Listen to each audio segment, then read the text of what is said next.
शुरू करें। जी जी जी, शुरू करिए सर। सन 1992 में 91 में मैं सांसद बना भारतीय जनता पार्टी से।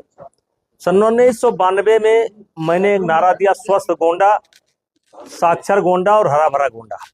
आगे चल करके मैंने इस नारे को बदला, स्वस्थ देवी पाटन मंडल, साक्षर देवी पाटन मंडल और हरा भरा देवी पाटन मंडल। तब से लेकर आज तक इस पर काम हो रहा है। इस वर्ष के जो प्रतिभाशाली बच्चे थे, जो मंडल में प्रथम स्थान प्राप्त किए हैं पढ़ाई लिखाई में, उनका ये सम्मान का कार्यक्रम है इंटर के। ये 10 जुलाई से शुरू हुआ था। आज 42 ब्लॉक हमारे मंडल में आते हैं। सबका कार्यक्रम पूरा विधिवत यहाँ पर संपन्न हुआ। इसी कार्यक्रम के लिए आज हम यहाँ आए थे। बाबा रामदेव का एक बार फिर जो सैंपल है रामदेव पर हमें नहीं बोलना है। सभा का आयोजन किया जा रहा है, उसके बारे में क्या? रामदेव पर हम नहीं बोलना है, हम बहुत बोल चुके हैं। अब आप बोलिए, अब आप बोलिए। सांसद जी, एसआईआर को लेकर ममता बनर्जी जो है सुप्रीम कोर्ट गई है। एक बात, एसआईआर कोई मुद्दा नहीं है। विपक्ष को यही समझ में नहीं आ रहा, विशेष करके इस देश के जो अपोजिशन लीडर है राहुल गांधी, उनके समझ में नहीं आ रहा। देखिए, देश में 2 जगह कहीं भी नाम है तो एक जगह होना है, ये कोई मुद्दा नहीं है।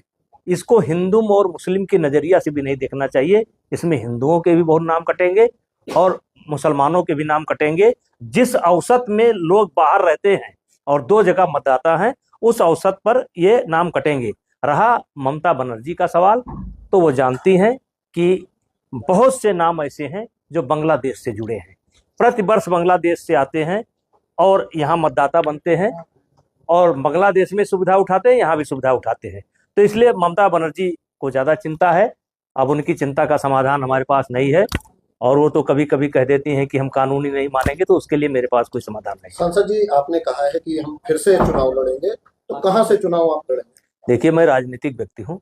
एक परिस्थिति उत्पन्न हुई थी जिस कारण से मैं चुनाव नहीं लड़ा।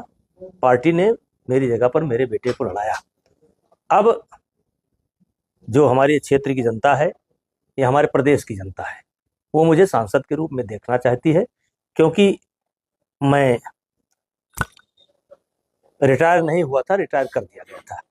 तो रहा सवाल कहाँ से लड़ेंगे, ये जनता तय करेगी, जनता बताएगी। हाँ, मैं खोज रहा हूँ ऐसा सांसद जो क्षेत्र में ज्यादा अत्याचार करता हो, भारतीय जनता पार्टी के नाम पर भारतीय जनता पार्टी के कार्यकर्ताओं की रगड़ाई करता हूँ, तो मैं ऐसे क्षेत्र को चिन्हित करूंगा। सांसद जी, कथा का आयोजन आपके द्वारा किया जा रहा है, उसके बारे में क्या?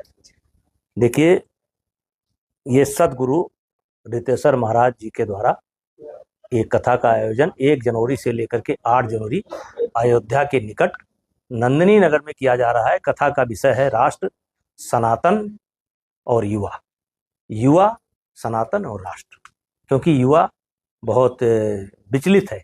एक युवा को कैसे रहना चाहिए, कैसे जीवन जीना चाहिए, क्या क्या सोचना चाहिए, उस पर श्री महाराज जी प्रकाश डालेंगे। सर, अरशद नकवी का एक बयान आया है कि